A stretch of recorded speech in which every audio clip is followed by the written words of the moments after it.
aí, você tá tentando me dizer que tem uma cor certa pra fazer o fundo? Mais ou menos isso. Vamos lá. Olá pessoas, bem-vindos a mais um vídeo da nossa série a respeito de fundos e cenários. Como sempre, eu vou supor que você já assistiu os vídeos anteriores dessa série. Eu vou citar aqui nesse vídeo coisas que eu já expliquei antes e não vou explicar agora de novo, então para esse vídeo, volta e assiste os outros. Se você já assistiu, vambora, que hoje a gente vai falar a respeito de cores e intenção. O objetivo do vídeo de hoje é como usar cores para passar a sua intenção dentro do desenho. Como assim? Bom, se você tá lá desenhando sem fundo, seu personagem no fundo branco, você não tem um contexto, você não tem uma intenção, você não tem nada. É só o seu personagem ali, um fundo branco e acabou. Mas a partir do momento que você pega esse personagem e você adiciona ele dentro de um cenário, dentro de um lugar, dentro de um fundo, você está colocando ele dentro de um contexto. E existem formas de passar diferentes contextos de forma que isso fique mais forte. O que eu quero dizer é que certos cenários, certos ambientes, eles vão funcionar melhor em algumas cores e eles vão perder a força se você usar cores diferentes. Eu vou dar aqui dois exemplos bem óbvios. Vamos lá, você tem um personagem e você vai adicionar o seu personagem em um deserto. Se você for desenhar um deserto, você vai precisar utilizar cores quentes, amarelo, laranja, essas coisas. Você até pode desenhar o seu deserto em cores frias, só que você não vai, primeiro, passar aquela intensidade da sensação do calor sufocante do deserto. Você vai perder isso. E segundo, você provavelmente vai alterar a percepção de luminosidade. Então, se você quer deixar claro que seu personagem está no deserto, está passando calor, você precisa usar cores quentes para fazer isso funcionar. O mesmo vale se você pegar o seu personagem e colocar ele num ambiente de neve. Para fazer isso funcionar, você vai precisar usar cores frias e claras, que é o que a gente remete à neve. Então, azul, cinza, lilás, branco são as cores que você precisa investir se você quer passar a sensação do frio. Ok, mas peraí. Até isso aí é óbvio, né? A gente consegue, teoricamente, entender isso instintivamente. Então por que você precisa fazer um vídeo inteiro para me explicar isso? Primeiramente, isso vale para uma infinidade gigantesca de contextos e nem todos eles vão ser tão óbvios assim. Segundo, que como uma coisa que é meio que instintiva, a gente tem a tendência de não racionalizar isso. E quando a gente não racionaliza, existe a possibilidade de a gente cometer erros. Então, vamos racionalizar, vamos estudar para você sempre conseguir tirar o melhor resultado desse seu desenho. Como eu falei, não é só a respeito de temperatura e clima, eu trouxe 4 tópicos pra gente, que é clima, condições de luminosidade, sentimentos e contexto histórico.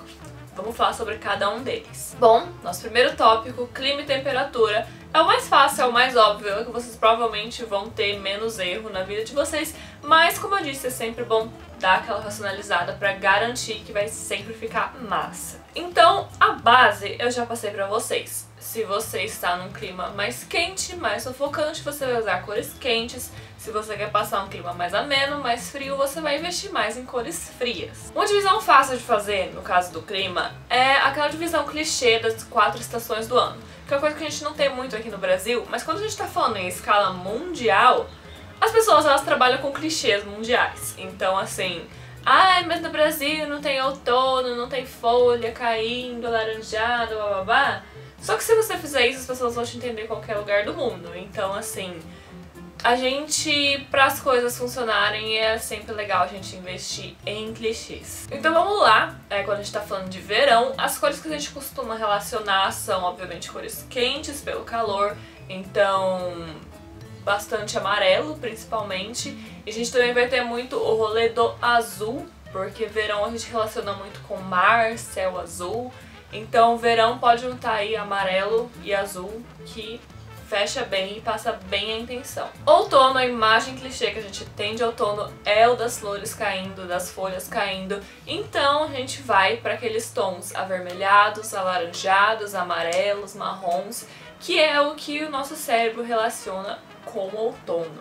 Inverno, como eu já expliquei pra vocês, frio, então a gente precisa de cores frias e a gente precisa de cores claras porque a gente relaciona com o branco da neve. Então a gente vai trabalhar com azuis, com lilás, além de branco e cinza. E finalmente, primavera, a gente vai relacionar com uma estação mais amena, então a gente vai ter muito o azul do céu azul, mas o que a gente se liga principalmente no rolê da primavera são as flores. Então, primavera a gente relaciona muito com o verde das folhas e cor de flor, rosa, amarelo, vermelho, roxo, essas coisas. Além do óbvio que são as 4 estações do ano, eu quero chamar a atenção de vocês para uma condição climática que não se encaixa necessariamente em uma estação, que é o tempo nublado ou chuvoso. Que quando você quer passar essa impressão, você vai dessaturar suas cores e você vai trazer muito cinza e geralmente cores mais frias. Isso é simples, isso é fácil de vocês entenderem, de vocês racionalizarem. Vamos para o nosso segundo tópico, que é a respeito de condições de luminosidade. Qual é a diferença na sua escolha de cores se seu personagem estiver lá fora na luz natural, aqui dentro na luz artificial, se ele estiver de noite, se ele estiver no pôr do sol? Condição de iluminação vai alterar não só as cores do seu fundo, mas vão afetar as paletas que você vai pintar o seu personagem. Então, se seu personagem tá de dia, na luz natural, lá no sol, meio-dia lá, o que a gente vai fazer? A luz do sol é branca, então ela não vai alterar as cores que você vai pintar o seu personagem, mas ela vai fazer com que as cores elas sempre apareçam bem claras e bem vivas. Se seu personagem ainda tá torrando lá desde o meio-dia, só que já é o pôr do sol, a gente vai ter uma alteração dessas cores.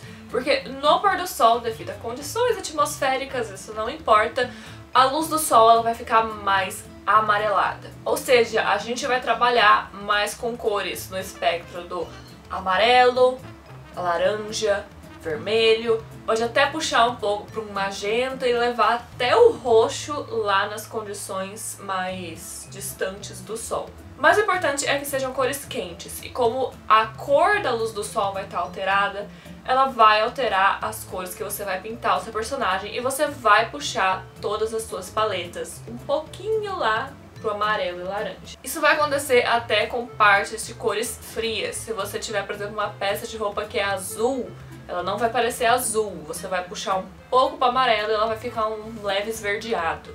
Então assim, todas as suas paletas vão puxar para o amarelo. Se o personagem ele estiver de noite, o que acontece no escuro é que o nosso olho vai perdendo a percepção de cores e a gente começa a enxergar as cores de forma bem mais dessaturada e um pouquinho mais puxado pro azul.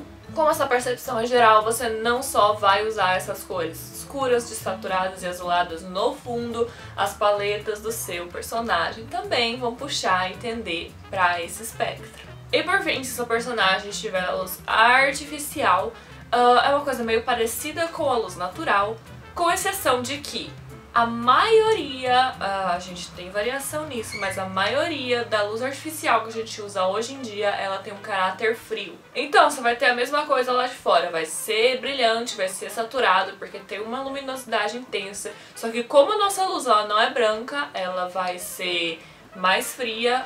Os tons dos nossos personagens vão puxar um pouquinho pro azul. Vai ser menos do que de noite, mas vão dar uma puxadinha.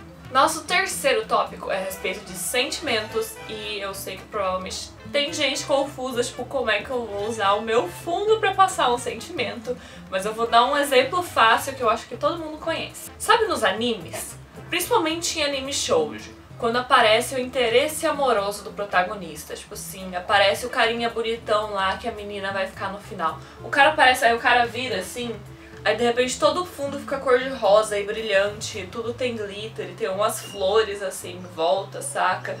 Isso é um exemplo clássico do uso gráfico para passar um sentimento. Eu não sei se isso é de alguma forma intuitivo, mas eu acho que é provavelmente uma construção social, mas nós relacionamos certos sentimentos com certas cores. E se você, dentro do seu desenho, você tem a intenção de passar algum tipo de sentimento, usar o esquema de cores relacionados àquilo que você quer passar vai te ajudar muito a passar a impressão que você quer. É lógico que se você pegar uma lista de sentimentos, vai ter lá, tipo, 242 opções e a gente não vai decorar cada uma, mas se você observar, elas vão estar em grupos de grandes sentimentos. Tipo, existem vários sentimentos que são todos ligados a um grande sentimento maior, que é a tristeza, que é a felicidade, que é a raiva, que é o medo.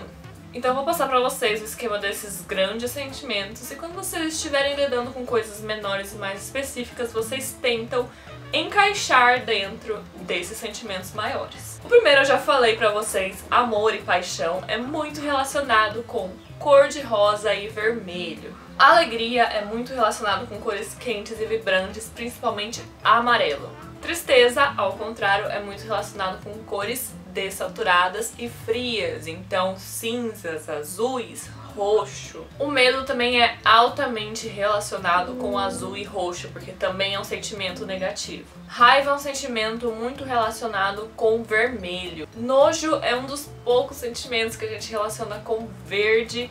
Você pode colocar também um pouquinho de amarelo ali. Se vocês estão com dificuldade de decorar isso, é só vocês assistirem filmes da Pixar divertidamente, olhe os personagens divertidamente e existe uma razão pelo qual cada um daqueles personagens são daquelas cores. Assiste divertidamente e você nunca mais vai errar isso. E pra fechar, o nosso último tópico a respeito de contexto histórico. E o que acontece aqui é que nós, aqui em 2019, nós não conhecemos o passado. Nós conhecemos registros do passado. E a forma como esses registros existem vão influenciar a nossa visão do que realmente era o passado. Vamos dar um exemplo. Quando nós pensamos em século XIX, nós relacionamos muito século XIX com o tom sépia. Isso acontece porque a gigantesca maioria do que a gente tem de registro do século XIX está em fotografia. E nessa época, a fotografia ela era revelada em tons de sépia. Outro exemplo, quando a gente pensa, por exemplo, na pré-história, a gente vai pensar em tons terrosos, ocre, amarelado, marrom. Isso porque quando a gente pensa em pré-história, a gente pensa em pinturas rupestres, que são uma coisa que eram feitas com essas tonalidades. Mas isso não significa que o passado era necessariamente assim.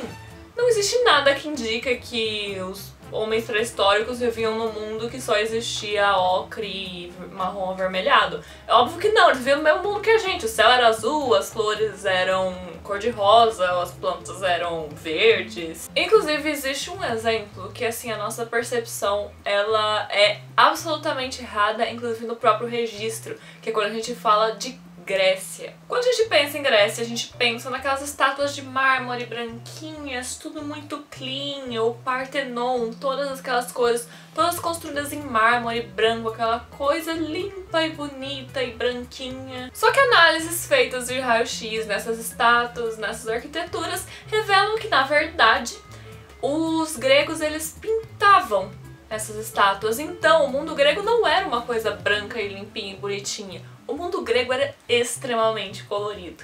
Isso é uma coisa que a gente definitivamente não relaciona com a Grécia. Então, que tenha ficado claro que a nossa percepção não necessariamente reflete a realidade do passado.